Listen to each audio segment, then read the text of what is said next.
Aí, agora, é constrangedor dizer o seguinte, que é uma crônica de uma morte anunciada. O Lula falou que ia fazer o que ele estava fazendo. O que acontece? Um governo de esquerda sempre opera da mesma forma. Então ele tá cumprindo as promessas. Exatamente. O nosso Paulo Guedes, Certo. você fez vários elogios várias vezes aqui. Eu acho o melhor ministro da economia. E eu concordo que a economia, a maioria das medidas econômicas dele foram boas. Sim. E graças a isso a gente não está ainda pior, porque passamos por uma pandemia que foi ruim, né, economicamente para o mundo inteiro. Mas houve uma questão recente onde falou-se de imposto do Pix, né? Iam botar imposto e tal, não sei o quê. O Nicolas fez aquele vídeo que, enfim, que estourou e tal, não sei o quê. Mas, na verdade, o que disseram é que iam aumentar... Eu até hoje não entendi isso direito, tá? Eu sou meio burro. Mas que iam aumentar o valor do Pix, que não ia ter imposto, que antigamente era 2 mil, até 2 mil, e iam botar para 5 mil. E resgataram uma fala antiga porque, né, mas é recente, né, do Paulo Guedes, dizendo que o planejamento deles era botar imposto no Pix. Como é que é isso, cara? Realmente, quem é o autor intelectual do imposto do Pix foi o Guedes? O autor intelectual foi o Guedes, o Pix foi uma coisa do governo Bolsonaro que facilitou as transações econômicas, né? Sim. A questão que se coloca é muito simples. O Lula realmente nunca disse em fazer imposto taxativo, nunca falou imposto do Pix. A coisa é capciosa. Ele disse que até quem contribuía até 5 mil reais com diversas transações financeiras, quer dizer, que não contribuía, que quem ganha menos de determinado valor não contribui para a Receita. Mas ele ia fazer um vasculhamento nos Pix utilizados e, eventualmente, só para fazer um cadastro. É claro que não era cadastro. É claro que, eventualmente, ele ia perceber quem ganhava mais de 5 mil reais nessas transações de Pix para o fisco pegar. O fisco pegar aquela pessoa. Ou seja, isso é metade da população brasileira. É o cara que faz bico, sei lá, como guardador de carro e vende churrasquinho, ou faz um negócio numa banca determinada de revista. Ou seja, faz vários trabalhos, faz vários bicos para cobrir o seu orçamento. Esse cara ia entrar na malha fina do imposto com certeza. Então é capcioso. Ele não vai cobrar taxativamente, mas quem movimentou 5 pau no mês com o Pix vai estar na malha fina do imposto. E é uma coisa capciosa, por quê? O que o governo de esquerda sempre fala? Ah, vou taxar os mais ricos. Taxa nada. Tá querendo taxar mais ainda os mais pobres pela malha do fisco. Ou seja, foi uma artimanha do governo do PT. Você pode até cobrar o Pix, fazer um valor pequeno, uma coisa do tipo assim. Mas ele não ia cobrar o valor de imposto, mas ia fazer um vasculhamento, fazer um pente fino em metade dos trabalhadores brasileiros e ia arrecadar muito mais através de imposto de renda. Aí o cara que faz um bico para cobrir o orçamento, que o cara que ganha 1, 2 salários mínimos e faz os bicos lá, ia se ferrar, entendeu? Ia ferrar o mais pobre, ia ferrar todo mundo praticamente. Metade da população brasileira. Então, todo mundo falou, eu falei, todos falaram, pegaram essa artimanha, eu fui um dos primeiros que falou, modéstia à parte. Eventualmente pegaram o governo no pulo. E aí o cara quis fugir à responsabilidade. E é isso que aconteceu. Entendi. E o que você tá achando no geral do governo Lula, cara? Já de brincadeira. Não. O que me entristece... Tem alguma coisa... Melhor... Vou reformular a pergunta. Alguma coisa boa foi feita pelo governo Lula até agora? Não teve coisa boa. E é muito triste. Não é só porque você é oposição? Não, você realmente acha chega a ser estapafúrdio responder isso, porque isso Desculpa. é estapafúrdio e constrangedor responder. É a mesma coisa. Só piora. É a mesma tá coisa. Me fudendo aqui, é a mesma coisa de eu responder. Você é nazista, Adriles? Porra, cara. É constrangedor você responder. Você conversa com uma pessoa, você sabe que ela não é nazista, pelo amor de Deus. Aí, agora, é constrangedor dizer o seguinte, que é uma crônica de uma morte anunciada. O Lula falou que ia fazer o que ele estava fazendo. O que acontece? Um governo de esquerda sempre opera da mesma forma. Então ele está cumprindo as promessas. Exatamente. Agora, o meu problema não é nem com o Lula. O Lula todo mundo sabe o que é. O cara fez os 2 maiores esquemas de corrupção da história, sempre gastou mais do que arrecada, sempre enfiou o país, ainda que a longo prazo, a médio prazo, num buraco sem fim. Por quê? O país que gasta mais do que arrecada e que cobra impostos das pessoas escorchando, sobretudo impostos de empresários, micro, médio empresários, Sim. ele afunda o empreendedorismo, ele aumenta a classe média baixa e a pobreza e a miséria, ele pega esse dinheiro de impostos de um empreendedor que não consegue gerar emprego, Sim. joga esse dinheiro de impostos como bolsa salsichão lá para os miseráveis e cria toda uma massa de dependentes do Estado que vão votar no Estado. O Lula foi eleito com a maioria da onde? Norte e Nordeste, a população mais carente do Brasil, que depende de bolsas assistencialistas. Só que essas pessoas não percebem quem tirou e alijou a possibilidade delas de ascenderem economicamente através do trabalho foi ele, quando arrebenta com o médio e microempreendedor do Brasil. Ou seja, a política nefasta da esquerda econômica, que é sempre assim, é exatamente nesse sentido, de você não fazer com que a pessoa perceba que quem tirou a possibilidade de ascensão de trabalho foi o próprio Estado. Entendeu? A questão que se coloca é essa. Então, tudo que está acontecendo agora foi previsível. O Lula falou, eu vou gastar mais do que arrecada. Não tenho teto de gastos. Eu vou, eventualmente, arrebentar com as contas públicas, e isso qualquer dona de casa sabe. Quando você fica endividado, os credores vão na sua casa e ninguém vai investir mais no seu negócio. Ninguém quer investir no Brasil. Então, é assim, crônica de uma morte anunciada, que foi anunciada para políticos liberais. Minha irritação é essa. Economistas liberais, influenciadores liberais, que eventualmente sabiam o que estava acontecendo, entendeu? Ex-ministros do Fernando Henrique, pessoal da direita liberal limpinha, que falou que o Bolsonaro é um risco à democracia. Deu no que deu. Democracia realmente acabou. Porque o STF tomou conta do país. E o Lula, além de tudo, é um sujeito que é complicado. Quando você fala que não tem nada, ele não tem nada mesmo. Porra, é um governo que estimula o antissemitismo, cara. Assim, eu que sou... o cara chega e fala que o Hamas não é um grupo terrorista porque a ONU não tinha dado aval. O Hamas tinha acabado de estuprar mulheres, de degolar bebês, uma coisa assim, monstruosa, nunca vista antes na história da humanidade. Quer dizer, já vista, mas não com essa riqueza de detalhes. E o cara, por questões políticas, condena Israel, é ex-ministro dele, o Genuíno, falando que tem que fechar a porta de judeu. A gente tá falando de nazismo. Isso é nazismo. Isso foi uma prática nazista dos anos 30. Claro. Entendeu? Estimulando o ódio. Aí estimula essas divisões binárias. O cara de pau ontem tava dizendo quem que foi o responsável por aumentar o preço do ovo. Além de tudo, é cínico.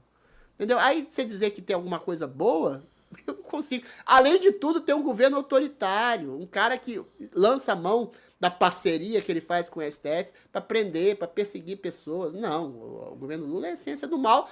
O que me incomoda, o que eu rio de maneira nervosa, é que tudo isso foi previsto e foi dito assim, 800 mil vezes. Vai dar merda e vai dar uma merda muito grande. As pessoas vão ser perseguidas, as pessoas vão morrer de fome, a economia vai degringolar, vai se arrebentar tudo, e aí... intelectuais, ou por omissão, ou por oportunismo, intelectuais, professores, jornalistas, entraram nessa onda. Intelectuais, professores, jornalistas, que até ontem eram críticos sistemáticos do lulopetismo, por birra de um homem, por birra de conservador.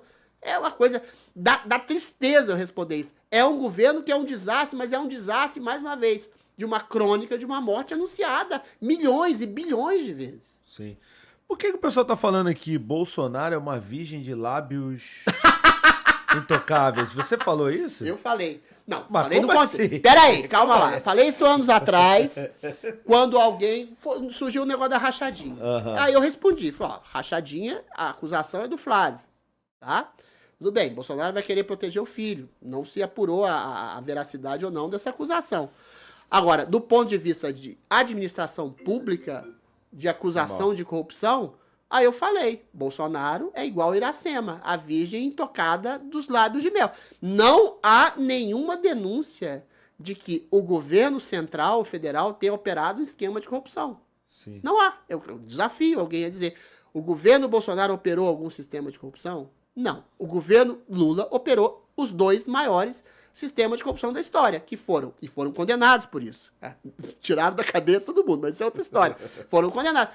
Mensalão e Petrolão. Você está exagerando. Não, os dois movimentaram 1 trilhão de desvios de recursos públicos do Estado para bolso de empreiteiras, para bolso de deputados, senadores votarem com o governo. É simples assim. Lotearam a Petrobras, entendeu? Pegaram a Odebrecht, viraram um centro de propinoduto. Gente, as pessoas foram para cadeia e devolveram dinheiro. Em Bolsonaro não tem nada nem remotamente parecido com isso. Tem nada parecido. O governo Bolsonaro nunca operou um sistema de corrupção centralizador. Inclusive o Danilo Gentili fala, puxa saco. Primeiro, você não entende nem piada. Ele, como humorista ruim, não entende piada. Eu tô falando uma piada, mas uma verdade. Se você disser que o Bolsonaro operou um sistema de corrupção centralizado nele, no governo central, não teve. Aí eu chamei a Virgem Iracema de lábios intocados. E aí o lábios tem uma figura dupla de sentido aí. Aí o povo ficava com raiva, puxa saco. Eu falei, não, tô sendo jornalista. Você tá magoado com o Danilo Gentili aí? Você falou o nome dele mais do que do Bolsonaro, cara. Puta cara, para, vai. Tem cara de que você gosta dele. É pra melhorar. Você gosta dele, o dia que ele for um crítico sistemático de autoridades que podem prendê-lo, o que eu tô fazendo aqui? O Alexandre de Moraes fala, vai, vou te prender, vagabundo. Nem humorista, vocês falam que eu sou engraçadinho. Eu tô criticando alguém que pode me massacrar. Eu sou um heróizinho. O Danilo Gentili é um puxa-saquinho de poderosos, porque ele limita. Então, e o cara é humorista e ele tem uma percepção, ele tem uma projeção 10 vezes maior que a minha, entendeu? Entendi. E não usa disso. Entendi. Inclusive, estamos aqui com a nossa querida Seguro Olha aí, ó. Bet. Essa aí, vou te falar que essa casa me surpreendeu, rapaz. Porra, é bem legal essa Seguro Bet. Você tem um link aí pra entrar? Tenho, tá aqui na descrição. Então entra pelo link do Barba, se for matar a curiosidade lá. Entra pelo do Barba pra dar moral pro podcast. Mas, porra, essa casa é bem legal, viu? Cara, o pessoal, o Ronaldo tá falando, abre o coração, Adriz, fala todos os erros do Bolsonaro, não passa pano. Ele falou Eu falei todos, aqui. Cara. Ele falou vários. Falei todos, entendeu? Falei todos. Agora, eu não vou inventar erro porque não tem. O cara é uma vítima. O cara tá sendo quase preso. Você falou que o Lula tá cumprindo todas as promessas dele, ainda que seja As péssimas, é isso que eu tô falando. Ele disse, não fui eu. Ele falou, vou gastar mais do que arrecada. Porra, qualquer economista retardado sabe que isso vai dar ruim. Puta que pariu. Mas eu quero saber de você. Você vai cumprir sua promessa? Vai trazer o Bolsonaro aqui no BarbaCast? Eu vou falar com ele. Vou tentar falar com ele. Amanhã deve estar um caos total. Amanhã deve estar um caos, né? Mas ele tá viajando o Brasil todo, pô. Eu quero trazer todo mundo aqui, cara. Como eu falei pra você, na época da eleição, a gente conversou com o Cid e conversou com o Cid. Ah, o Mauro? O Mauro de vez em quando. Eu apaguei, não, mentira. Não. Mas eu falei com ele, pra ver se eu trazia aqui. Não, mas eu só perguntei se ele podia trazer o Bolsonaro. Mas isso é terrível. E chamei o assessor do Lula. Não, mas eu não. Quem tem cu tem medo. Exatamente. É isso aí, eu também tenho medo. Eu chamei o assessor do Lula também, tá? Pretensão, caralho, porra. Eu chamei. Não tem que chamar todo mundo. Quiseram. Mas eu chamei. Eu gostaria de chamá-lo aqui pro BarbaCast, assim como o Lula também. Tem que chamar todas as pessoas. Então, eu chamo. Eu acho que a gente vive numa democracia. A única coisa que eu discordo é a gente não vive polarização. A gente vive perseguição. Tem polarização. Por que você não acha que é polarização? Não, peraí. Polarização é quando. Cada um puxa pro Não, lado, senhorzinho, não, senhorzinho. Polarização houve quando surgiu o Bolsonaro em contraposição ao Lula. Aí realmente os valores de uma direita conservadora, liberal, cristã, sei lá, eclodiram. Sim. As pessoas começaram a conversar sobre isso. A esquerda, que sempre se manteve no poder, começou a ficar incomodada, começou a fazer aquilo que se chama de perseguição. Porque a esquerda não é democrática em essência. Isso é histórica, mais uma vez eu não estou dando uma opinião. Onde houve governo socialista, houve ditadura. É muito simples assim. Ah, teve ditaduras capitalistas? Teve. Mas o capitalismo se casa e se coaduna a uma democracia liberal.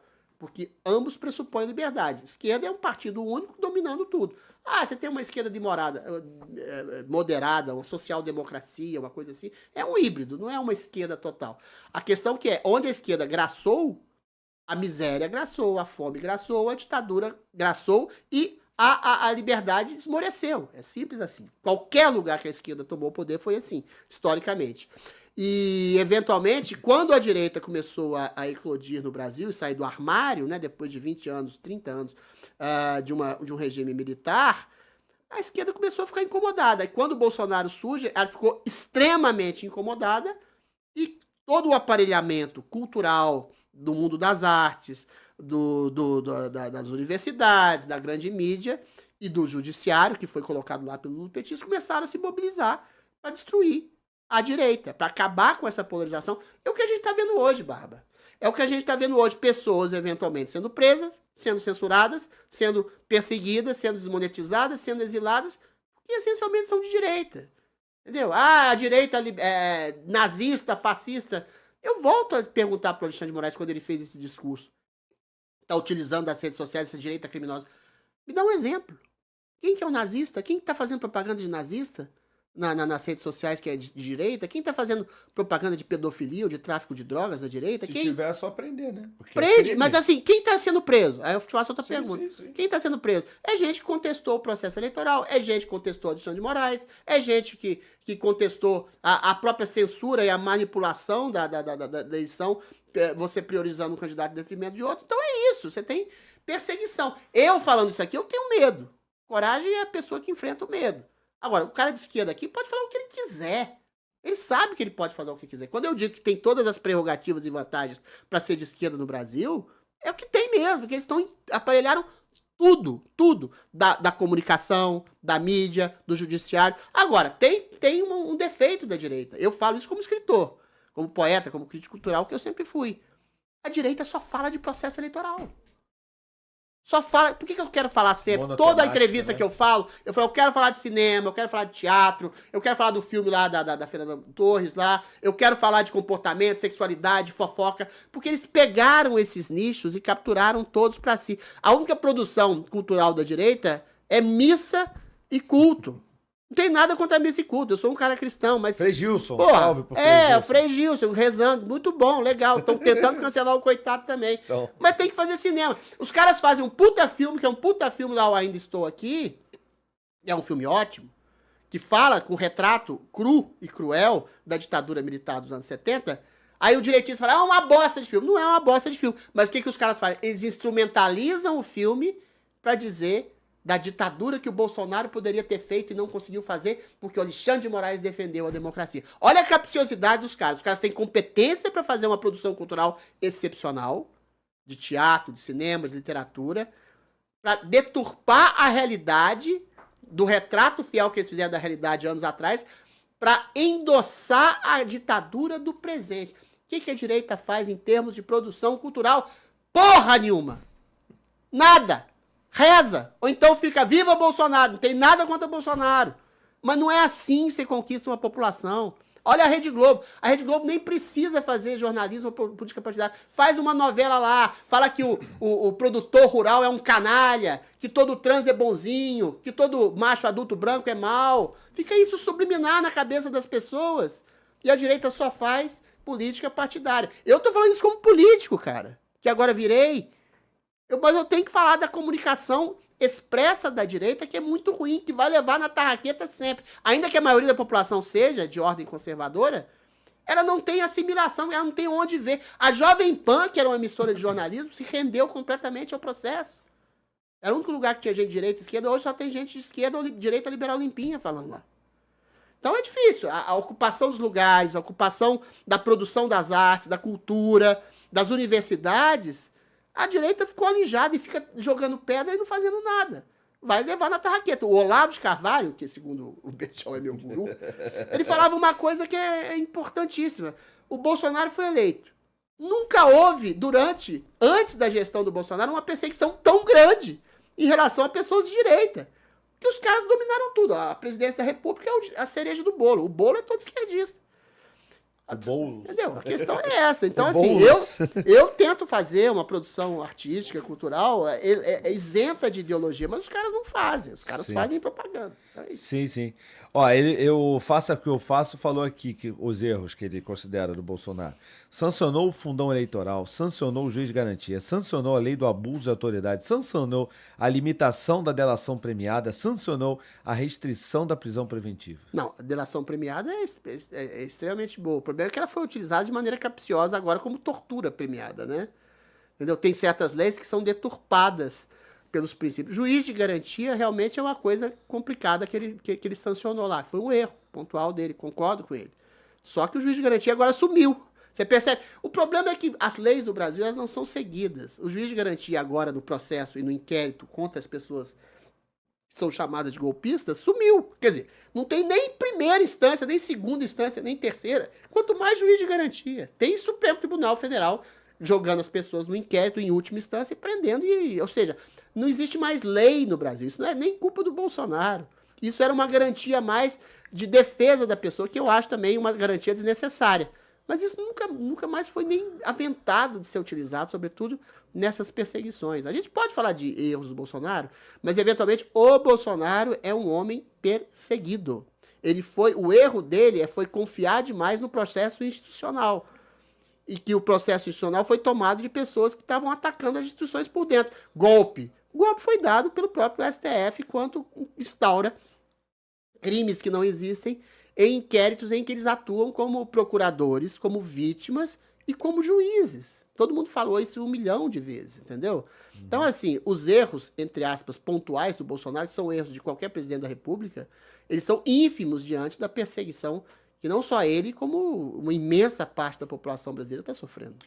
Gostou dessa resenha? Então olha só, para ver ela completa, o link tá aqui embaixo na descrição e, pô, não deixa de dar o like, deixa o joinha, não custa nada para você e se inscreve no canal se você puder, tá bom? Você quer aprender a criar um podcast do zero? Eu criei o meu e vou ensinar tudo para vocês, os materiais, os equipamentos, como chamar as pessoas, como entrevistar, como fazer uma boa entrevista, como buscar o corte, como fazer uma thumb boa, um título legal. Cola aqui, também tem o link na descrição, vocês vão cair no nosso grupo de WhatsApp e lá a gente vai tirar todas as dúvidas para vocês, né, terem essas aulas comigo. Serão 5 aulas, cada uma de 1 hora, eu e você, não é gravado, é ao vivo, tá bom?